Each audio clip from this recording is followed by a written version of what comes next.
Alors bonjour à tous, bienvenue à cette conférence autour de l'hypnose en accompagnement. Est-ce que vous m'entendez tous bien? Le micro, c'est pas habituel pour moi, c'est ok.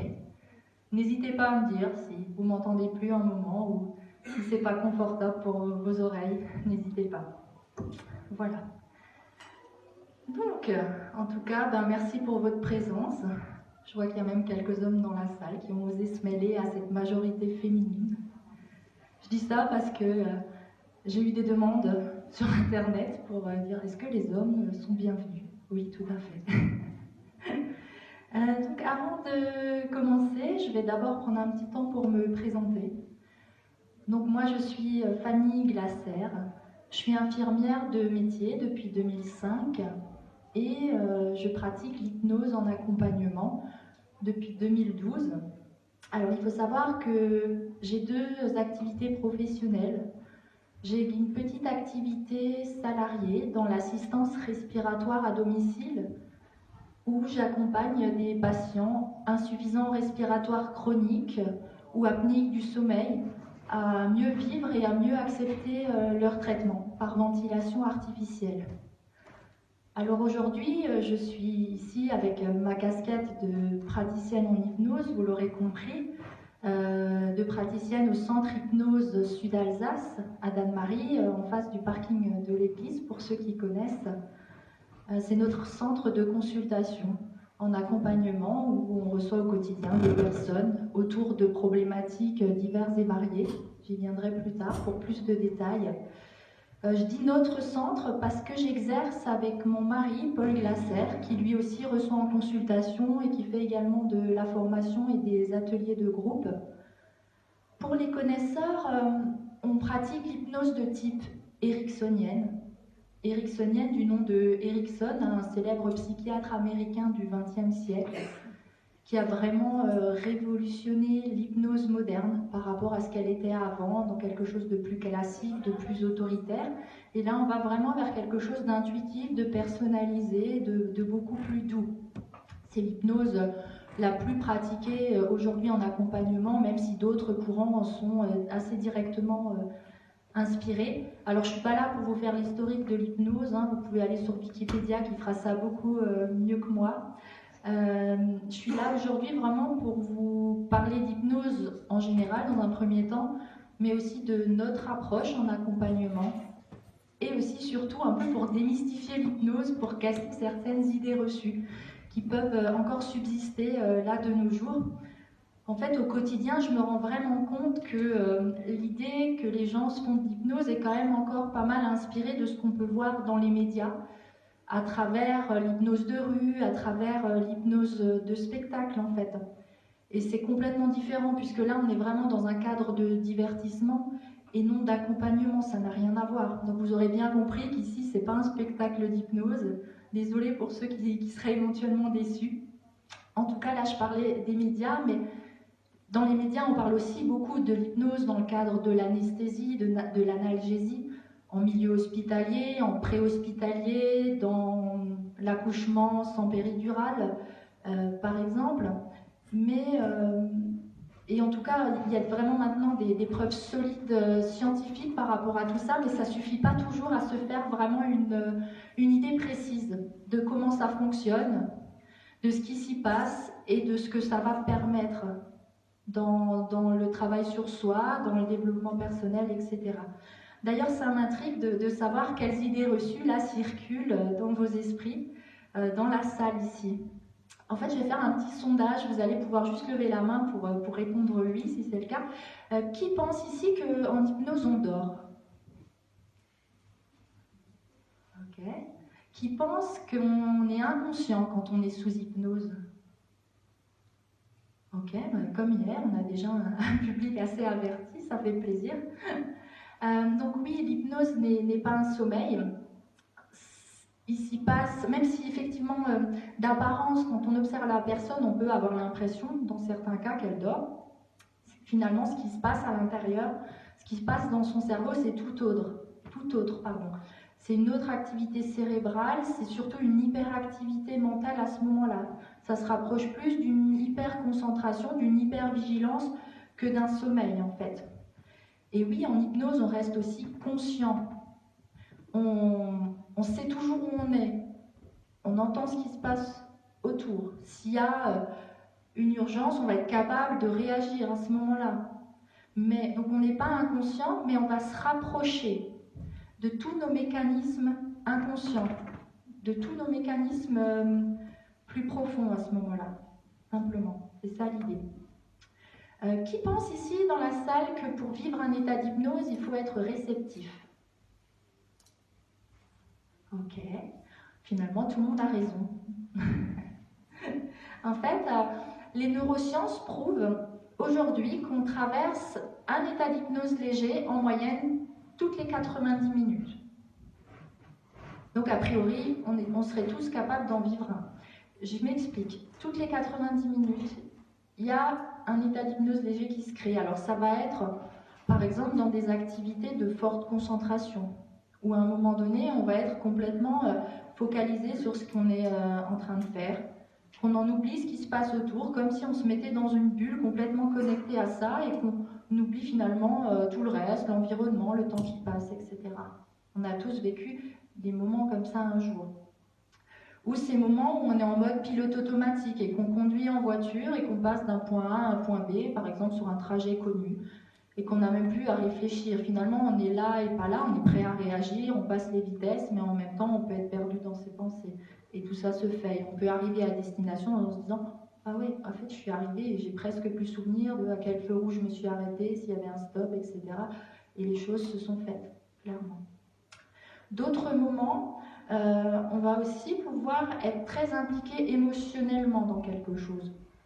Par exemple, quand on lit un bon livre ou quand on regarde un bon film, qu'on est complètement captivé par l'histoire en fait, qu'on est complètement absorbé dans ce qu'on est en train de voir ou de lire, au point d'en ressentir des émotions en fait, au point de finalement de savoir que c'est que de la fiction, que c'est une histoire qui est racontée, mais qu'on arrive à être hypnotisé, capté par l'histoire, au point de pouvoir, pour certains, avoir la larme à l'œil ou de sourire, ou même d'avoir un fou rire devant un film. C'est des choses finalement qu'on est tous capables de faire. J'ai jamais entendu quelqu'un qui me dit non, je suis pas réceptif au cinéma. J'aime pas, oui, mais à un moment donné, on a cette capacité à rentrer dans une histoire. Et d'ailleurs, on cherche ça, on cherche du concret, de l'émotionnel, du vivant. C'est ce qu'on va chercher quand on va se divertir et qu'on va chercher à aller à la rencontre de ça. Il y a aussi tous ces moments, vous savez, où on est complètement ici et ailleurs, c'est-à-dire qu'on est à un endroit, alors soit qu'on s'ennuie ou peu importe autre chose, mais où on est mentalement ailleurs, où on est dans l'imaginaire, où on se projette dans un événement intéressant qui vient. Je parle souvent des vacances parce que oui, quand on sait que c'est dans une semaine, il y a une partie de nous qui déjà y est et il y a l'envie qui augmente, etc. Il y a tout ça. Donc a priori, on est tous capables de vivre ça. Maintenant, là où vous avez raison aussi, c'est que oui, on est plus ou moins réceptif quand même. Grosso modo, il y a 15% de la population qui est extrêmement réceptive. Ça va être les gens que vous allez voir en spectacle, qui vont pouvoir se prêter au jeu sur la scène, où les suggestions très autoritaires vont passer comme une lettre à la poste. Et ensuite, dans la tranche basse, on va avoir une dizaine de pourcents de gens moins réceptifs. Ça ne veut pas dire qu'ils ne sont pas hypnotisables, mais ils sont moins réceptifs. Donc ces personnes-là, bon, spectacle, ça ne marcherait pas du tout, hein, mais en cabinet, voilà, c'est pour ces gens-là, on va un peu plus sortir les rames. Et il va falloir vraiment prendre le temps, vraiment bien cerner comment elles fonctionnent, arriver à identifier les résistances pour les contourner, être de manière très indirecte, arriver quand même à l'amener quelque part dans ce chemin d'hypnose-là, clairement. Qui pense qu'en hypnose, on est manipulé? C'est quelque chose qui revient souvent comme idée. Et vous avez raison. Exactement. Oui et non. Alors, j'aime pas ce terme manipuler, mais finalement, quand on va chez l'ostéo, quand on va chez le kiné, on a un problème, on veut qu'il nous aide, on se fait manipuler, on paye pour ça, hein, clairement. pour un mieux-être. Là, finalement, chez le praticien en hypnose, même si j'aime pas ce terme, la personne, elle vient et quelque part, on va mettre en place des suggestions, mais positives, dans le sens de son objectif. Donc lui, quelque part, selon comment on définit le mot manipulation, même si pour moi il a une connotation très négative, mais si on prend le sens premier du terme, oui, ça pourrait être vrai. Mais en sachant que la personne, elle, quoi qu'on fasse, même sous hypnose, elle garde son libre arbitre. Elle garde ses limites. C'est-à-dire que si on va lui proposer quelque chose qui n'est pas conforme avec ses valeurs, avec ses convictions morales, à ce moment-là, la suggestion qu'on va poser, elle va soit pas prendre, soit elle va pas tenir dans la durée, ou alors la personne va carrément sortir de l'état d'hypnose si ça va dans le bon sens. Et tant mieux, ça nous protège à ce moment-là. Qui pense qu'on perd le contrôle en état d'hypnose? Ok. Alors déjà, pour dire qu'on perd le contrôle, ça voudrait dire qu'on a le contrôle déjà à la base. Or, on se rend bien compte que la conscience, elle a très peu d'action sur plein de choses. Sur les pensées, les émotions, tous les automatismes, déjà on ne contrôle pas. L'état d'hypnose va justement permettre de se rapprocher de cette partie de nous qui gère ça pour gagner en contrôle, pour reprendre le contrôle, mieux contrôler finalement. Clairement, c'est ça l'idée par rapport à tout ça. Alors, au niveau des applications, c'est assez vaste, clairement. Pour résumer, ça va englober tout ce qui est de l'ordre du mental, des émotions et des comportements automatiques. Ça va vraiment aider à mieux gérer une émotion, à dépasser une réaction incontrôlable, par exemple. Alors ça va pouvoir être les peurs, j'en parle un peu plus tard, le stress, l'anxiété. On a beaucoup de gens en ce moment par rapport au burn-out. On se rend compte que le monde du travail est vraiment sans pitié de nos jours, clairement.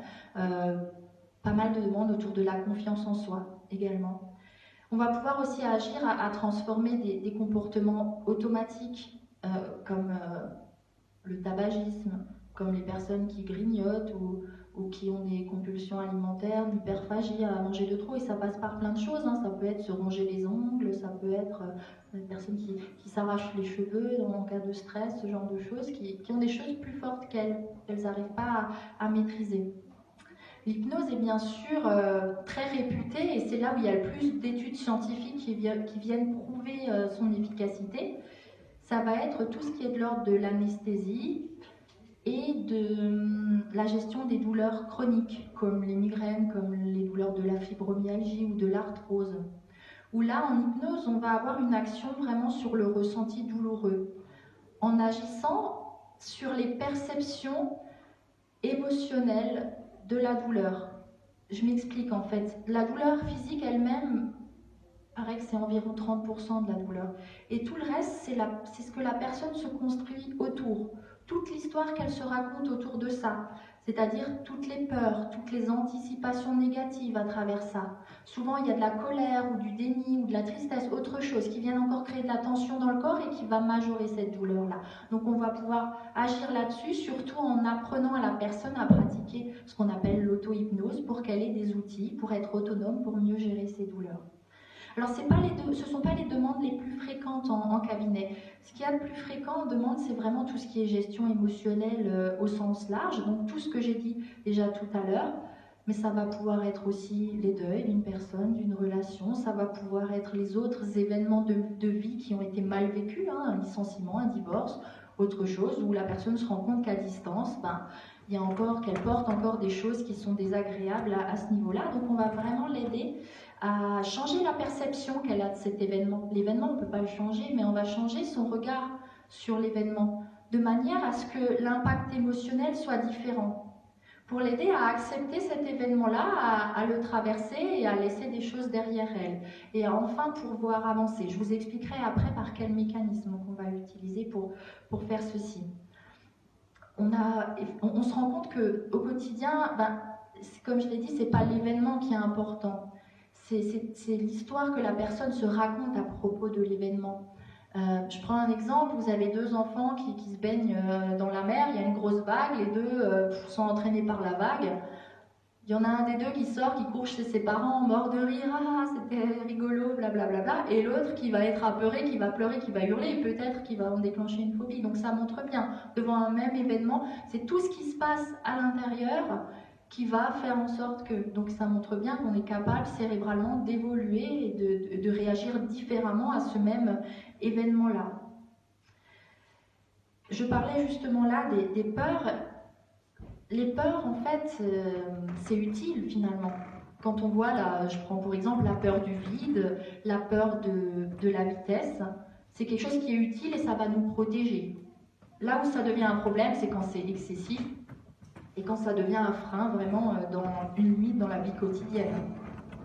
Alors effectivement, poussé à l'extrême, ça donne la réaction phobique. Cette peur panique quand le cerveau attribue un caractère de danger vital à une situation, à un moment donné.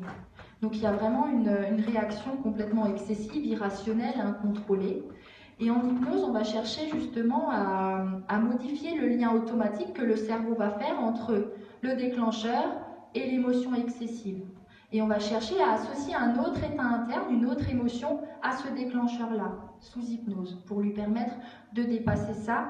Quelque part, c'est comme remettre le cerveau qui jusque-là était en pilote automatique, de le remettre en mode manuel pour faire les bons réglages, finalement.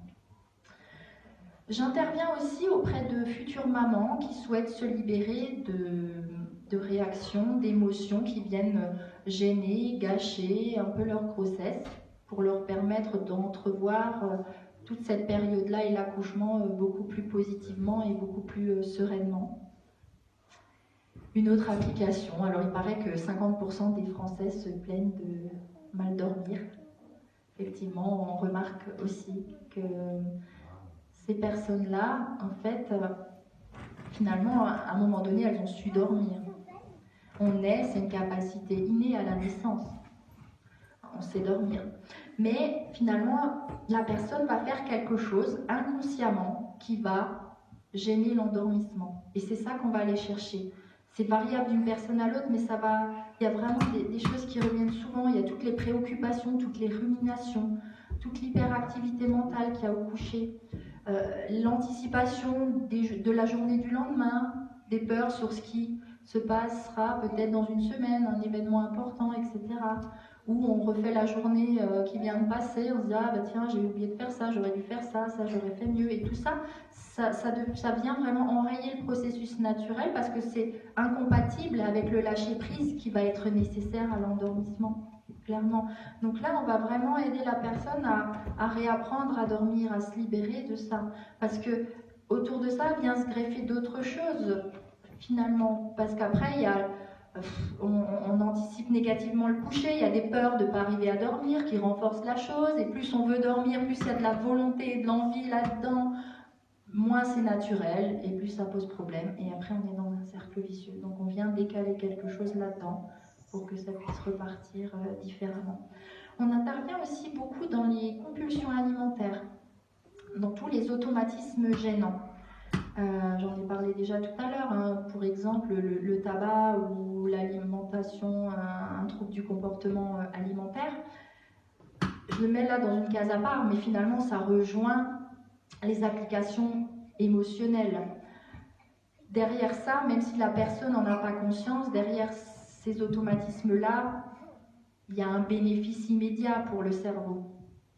La personne n'en a souvent pas conscience, mais c'est au-delà d'une simple habitude. Je prends des exemples.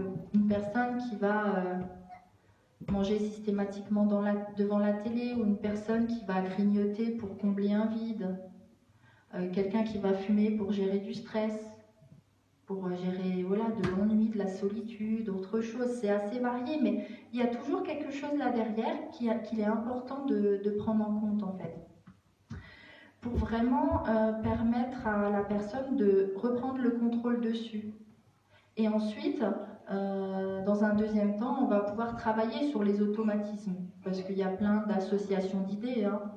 Je disais tout à l'heure, quelqu'un qui mange systématiquement lié à la télé, hop, on grignote, quelqu'un qui fume surtout en soirée ou avec le café, il y a toutes ces associations-là à dégommer dans un deuxième temps.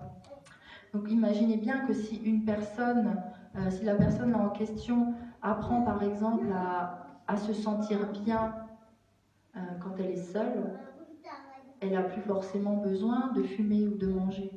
Après, il faut désactiver les automatismes, mais l'étape 1, ça va être ça. Et il faut le prendre en compte pour que le résultat soit vraiment efficace, pour que ça soit actif en profondeur et que ça puisse durer. On sait bien que...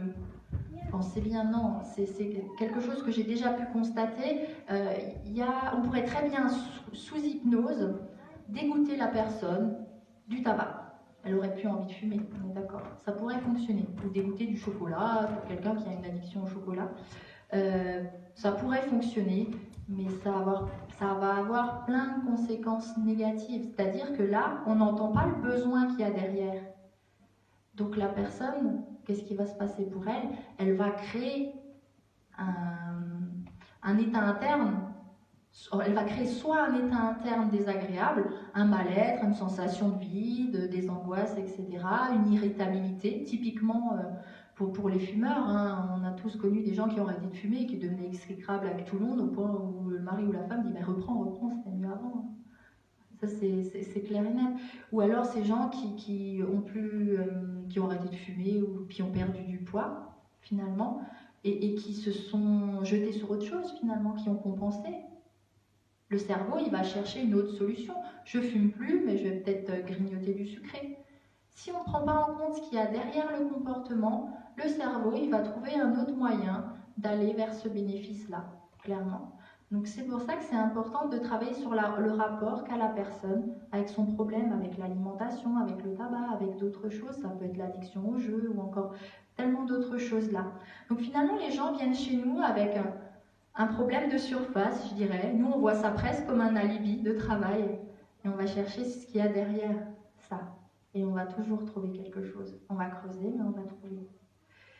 Et il y a cette idée-là, du coup, de dire que oui, le travail en hypnose, c'est pas un coup de baguette magique. On ne fait pas une séance d'hypnose pour arrêter de fumer. Ça peut fonctionner. Mais c'est un cas sur je ne sais pas combien. Derrière ça, il y a vraiment une implication, une vraie motivation, un travail de fond pour pouvoir aller vers ce changement-là, clairement. Donc, pour résumer, les différentes applications, c'est tous ces moments, vous savez, où on se dit j'aimerais, j'ai vraiment envie, mais c'est plus fort que moi, simplement. Comment on crée un état d'hypnose? Alors, je ne vais pas vous apprendre à hypnotiser quelqu'un, hein, clairement, mais en fait, on va juste se servir des déclencheurs de la vie quotidienne qui sont naturellement hypnotiques. En fait, tous ces moments où l'état d'hypnose s'active spontanément, on va les recréer. Donc soit on pourrait attendre 90 minutes, hein, il y en aurait un forcément à un moment donné, ou soit on utilise des outils pour amener justement la personne à se connecter à une émotion, à activer son imaginaire, par exemple, ou à être dans un état d'hyperconcentration à ce moment-là. Finalement, on va utiliser ça et on va venir amplifier cet état-là, naturel, par des techniques de suggestion, de métaphores, etc. Un accompagnement verbal, doux, progressif. On n'est vraiment pas dans les clichés des gros yeux, du pendule, de la grosse voix, etc. C'est doux, c'est progressif, mais en même temps, ça peut remuer. C'est intense comme travail. On vient se connecter à des émotions pour les faire bouger. Donc il y a vraiment quelque chose qui s'y passe. Alors, il faut savoir qu'on peut utiliser l'hypnose pour de la relaxation profonde. Certains centres de bien-être utilisent l'hypnose pour de la relaxation profonde et c'est très bien et ça fonctionne très bien. Mais il faut bien vraiment faire la différence. Nous, on a une approche centrée sur un aspect thérapeutique, à créer un changement chez la personne. C'est deux aspects complètement différents de la pratique. Alors, sous hypnose, on va travailler en lien avec le subconscient de la personne. Donc, on appelle subconscient tout ce que la personne fait sans avoir à y penser. C'est-à-dire, justement, les pensées, c'est complètement automatique, hein, on ne contrôle pas. Les pensées, les émotions, les réactions automatiques, la physiologie du corps, tout le processus de la mémorisation, de l'apprentissage, tout ça, c'est complètement inconscient. Et on sait que le conscient, là, a peu d'action là-dessus. Donc là, l'état d'hypnose va permettre de se rapprocher de cette partie de nous, de cette partie du cerveau, pour travailler à un autre niveau, pour travailler vraiment en profondeur, pour mieux comprendre comment ça fonctionne, et justement reprendre le contrôle et agir là-dessus. Alors ce qui est intéressant, c'est que l'inconscient ne fait pas ou peu la différence entre l'imaginaire et la réalité. Je m'explique. On est totalement capable d'avoir peur d'un truc qui est dans un mois. On l'imagine juste et ça crée quelque chose. Un autre exemple, c'est ces préparations de la patrouille de France. Je ne sais pas si vous avez déjà vu un reportage ou au journal télé, quand ils s'entraînent, ces pilotes-là, ils sont dans une salle, assis, les yeux fermés, quelqu'un les guide et ils font les mouvements, droite, gauche, comme s'ils volaient réellement. Si on enregistre à ce moment-là ce qui se passe dans leur cerveau, ce sont les mêmes zones qui s'activent que si ces pilotes étaient réellement dans une cabine de pilotage, clairement. Et c'est cette capacité-là du cerveau qu'on va utiliser en hypnose. Cet état d'hypnose qui a plusieurs particularités aussi. Dans cet état-là, on va être moins sujet à l'autocensure, c'est-à-dire toutes les limites mentales qu'on se met naturellement et tous au quotidien. Je ne suis pas capable, je ne sais pas faire, non, j'y arriverai pas, etc. Et ces limites-là qui vont empêcher de mobiliser les ressources nécessaires pour avancer, pour faire les choses, pour entreprendre. Et c'est ce qui va faire qu'on reste dans sa zone de confort.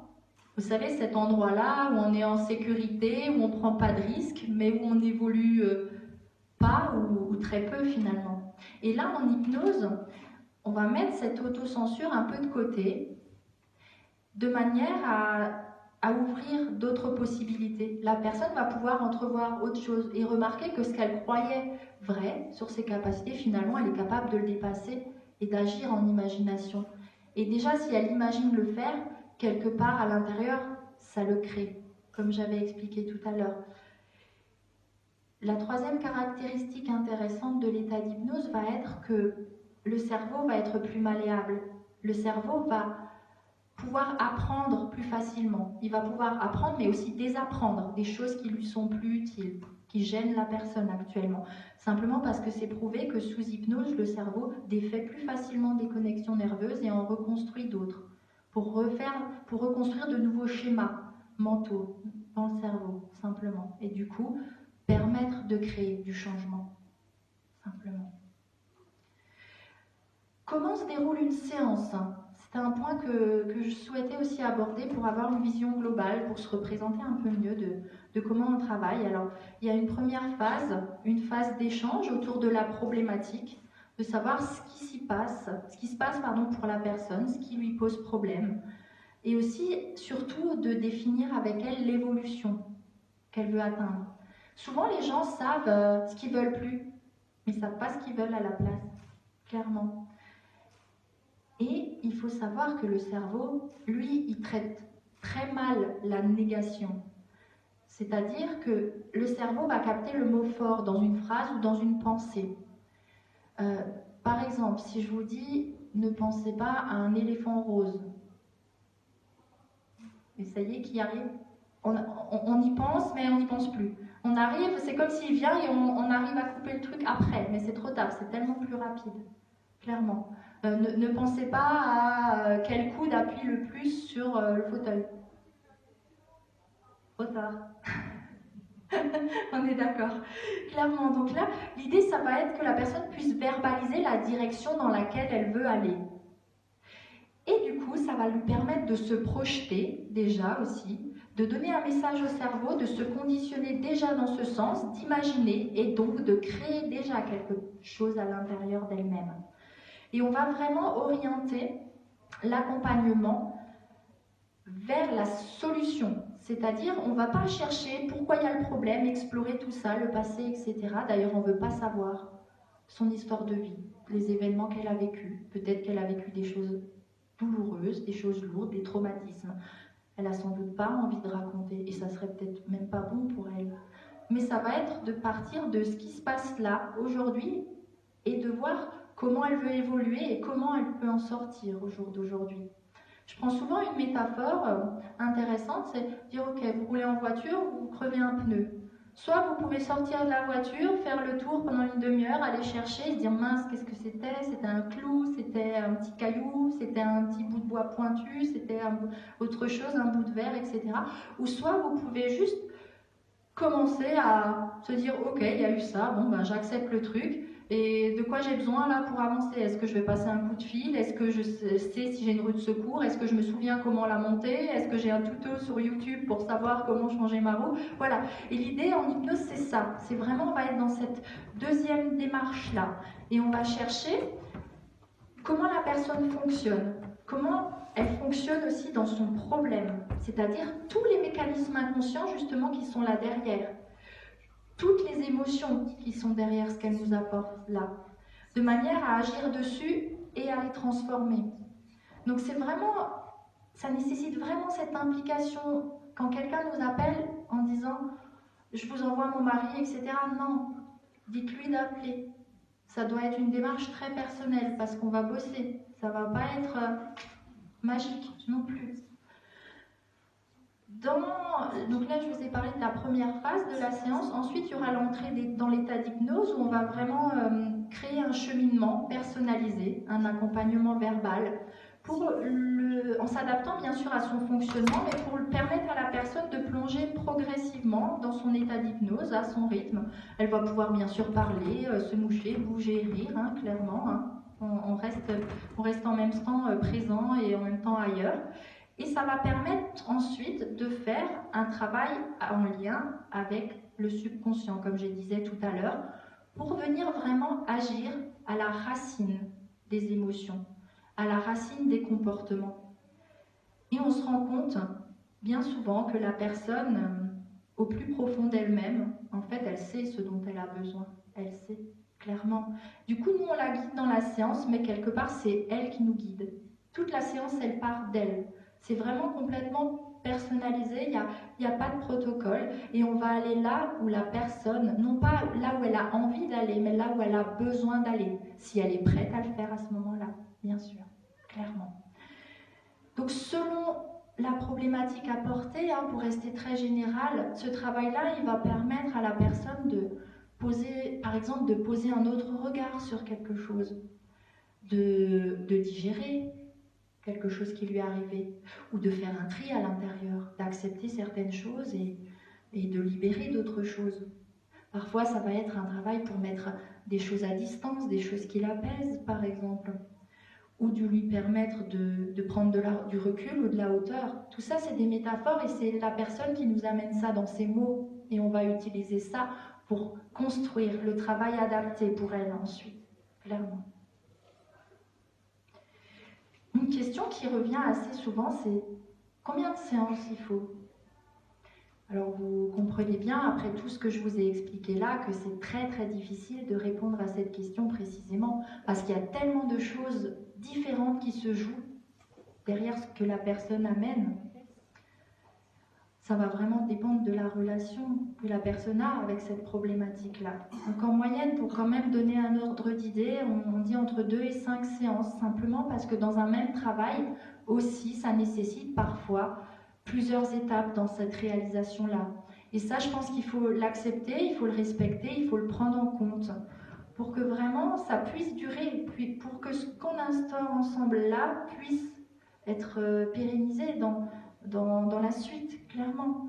Donc on va vraiment construire ce travail-là, mais tout en proposant un accompagnement assez bref. On est dans le cadre d'une thérapie brève. On ne va pas voir les gens 10-15 fois, on ne va pas les suivre pendant 3 ans, ou alors on va les suivre ponctuellement et ils vont revenir pour autre chose plus tard, pour évoluer dans d'autres domaines, clairement. Alors bien sûr, j'aurais encore énormément de choses à dire, c'est toujours très plaisant de parler de sa passion, clairement, mais le temps ne va pas nous le permettre. Donc je vous invite à trouver peut-être plus d'infos. Il faut savoir qu'on a un site internet www.hypnose-sudalsace.com où vous aurez nombreux détails sur l'hypnose, sur notre approche, où on va vraiment présenter comment on travaille sur des problématiques, mais de manière spécifique. C'est illustré aussi avec des vidéos pour vraiment se faire une représentation de comment ça fonctionne. Il faut savoir qu'on propose aussi des ateliers auto-hypnose. C'est simplement des ateliers de groupe qui permettent de s'approprier les outils de l'hypnose pour soi-même. Alors on est d'accord, ça ne va pas résoudre des problématiques plus complexes, mais ça permet d'avoir une première approche, de prendre les choses en main déjà, de commencer à faire un bout de chemin, clairement. C'est le samedi matin pendant 1h30, c'est une fois par mois et chaque fois il y a une thématique différente, la peur, la confiance en soi, le sommeil, le stress. Il y a une programmation sur l'année, on peut venir qu'une fois, on n'est pas obligé de s'inscrire à chaque événement. Il faut savoir qu'on remarquait qu'il y avait quand même des freins, des personnes qui avaient envie de venir mais qui n'osaient pas, avec des peurs, etc. Donc pour ceux qui sont curieux d'observer comment se déroule un accompagnement, on propose depuis peu, le mercredi soir, aussi une fois par mois, une soirée d'échange autour de l'hypnose en petits groupes. On va présenter comment on travaille, mais surtout on va permettre à des gens qui ont envie d'expérimenter, de vivre l'état à ce moment-là, bien sûr pas en travaillant sur une problématique complexe ou en rentrant dans l'intimité de la personne, c'est toujours dans ce respect-là. Mais c'est vraiment d'aller explorer et de permettre aux gens, de permettre d'expliquer plus concrètement aux gens qui sont là comment ça fonctionne. Donc on accompagne, on explique, on accompagne, on explique. Les gens peuvent poser des questions et remarquer et repérer comment ça se passe. Parce que là, ce que je vous amène, c'est très théorique. Parfois, c'est mieux de se faire s'approprier en observant ou même en le vivant. Toute cette programmation-là, elle va aussi être disponible sur notre page Facebook qui s'appelle Hypnose Sud Alsace, où vous pouvez nous suivre pour être tenu informé des différents événements, des conférences, des ateliers, des stages, etc. N'hésitez pas à nous faire part de suggestions, de thématiques de conférences que vous aimeriez voir abordées. Là, ça reste très général, mais pourquoi pas envisager quelque chose ensuite de beaucoup plus spécifique, clairement. Alors j'aimerais beaucoup pouvoir répondre à vos questions là. Maintenant, le temps ne le permet pas forcément, clairement, parce que c'est la suite du programme. Je sais on vous invite chaleureusement dans la même salle à une petite pause musicale, clairement. Mais si vous avez des questions, vous pouvez très bien téléphoner, faire un mail, n'hésitez pas. Et je me tiendrai aussi disponible juste après sur le stand pour répondre à vos questions. Et d'ailleurs, c'est peut-être plus judicieux parce que souvent, c'est des questions plus précises qui n'intéressent pas forcément tout le monde et qui sont peut-être plus personnelles, plus intimes aussi. Donc, ça permet d'avoir un échange.